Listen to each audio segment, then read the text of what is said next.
Hi there. My name's Lori, and what you're looking at is the triplets Ophelia. Actually, this is my sourdough starter, and I have currently right now 2 discards. But this is where the bread comes from. And I wanted to show you guys a little bit about how this works. This is the one that I use for baking. This is the biggest one, so it holds the most amount when I feed it. And then this is currently a discard right now, which is what I use to make chocolate chip cookies, scones, muffins, anything that calls for a discard. That's what I use. And I really don't have a lot of discard right now, but that's all right. Sometimes I'll just use regular starter. I honestly think that the starter is actually the same as the discard. Prove me wrong, but that's my thought. Sourdough is something that I have attached to, and I have a great deal of appreciation for. My daughter, my husband think I'm crazy and that this is just fad I'm going through, and tell me that I have too much going on right now and I need to slow down. But anyways, sourdough, I've been with it now for about 8 months, and it's been extremely rewarding to me. I love doing it. Every loaf that I make is never the same. I was able to give Christmas treats this Christmas season, which for someone like me, I might as well say on disability, because I've had now 2 years worth of knee problems, but surgery replacement, and then had to have a revision done. So anyways, let's just put that in the background. Anyways, I have all kinds of time right now to work around in the kitchen, and I'm getting around pretty good in the house. Outside's another story, but yeah. Anyways, so let's get back to our starter. Flour and water is all that it takes to make a sourdough starter. And when I started this process, I started with a little jar like this. And I'll show you what it looks like inside. Just pop the top off, maybe. There we go. Yeah, to keep them tight when they're in the fridge. Anyways, this is what it looks like in the fridge. And you see that little bit of liquid? That's called hooch. And we'll go over here to the sink, and we'll pour off this little bit of hooch. There it goes. Because we don't need that hooch in there. And then you can sort of see in there some bubbles.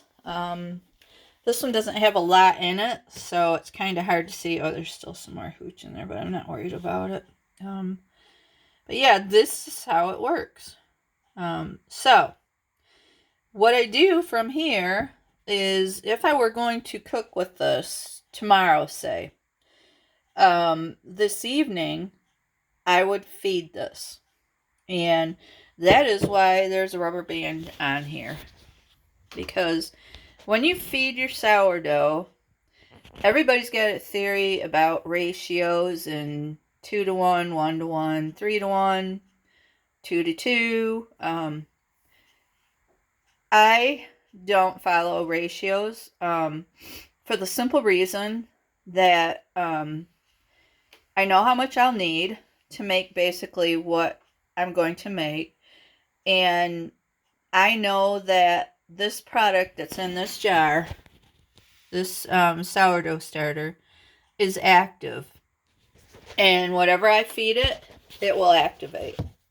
So basically what it's doing is I'm feeding it, mixing it up real well so that it makes like a consistency of, I'd say oatmeal, but I think mine aren't quite oatmeal-y. They're more like oatmeal with milk in it. So they're kind of a, yeah, it's like a cream of wheat. There we go. That's what I'm looking for. So, anyways, yeah. So I'm going to post this up today so that you guys can see kind of where sourdough comes from and this is what it looks like. This is how I keep it. It's refrigerated. It's screwed on tight tops. It's fine. It's just not active right now. Well, sort of. It is active at the bottom where you can see the bubbles, but I guess you could say it's kind of dormant. So I have seen people post their sourdoughs grow sometimes in the fridge. I really haven't seen that.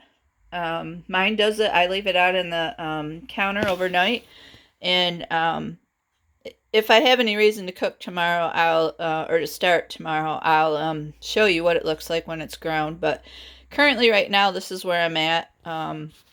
The rubber bands, once you feed it, you put the rubber band up to where the level is, and then leave it on the back counter. I usually will. I just push it away, like that, and I'll leave it back there. And usually when I wake up in the morning, I'll come out here to get my coffee going or something, and it'll be way up here. I almost thought last week that it was going to come out of the top, but I caught it in time. So, and even if it does, it doesn't mean anything's wrong. It just means that it's very active. So, and then I proceed to cooking. So, my sourdough starter's name is Ophelia, and all three of these are Ophelias. The name came from a song, a group that I like, the Lumineers. The song was on, and I was almost every sourdough maker has a name for their starter, and Ophelia it was. So I love the song, and think it's appropriate for my starter. So this is how Ophelia's sourdough creations come to be. Thanks for taking the time to watch us and to listen to me blabber on. I will again be starting this or feeding it tonight, and I'll show you the progress and how we do that, and we'll work from there. I'll talk to you later. Have a great day.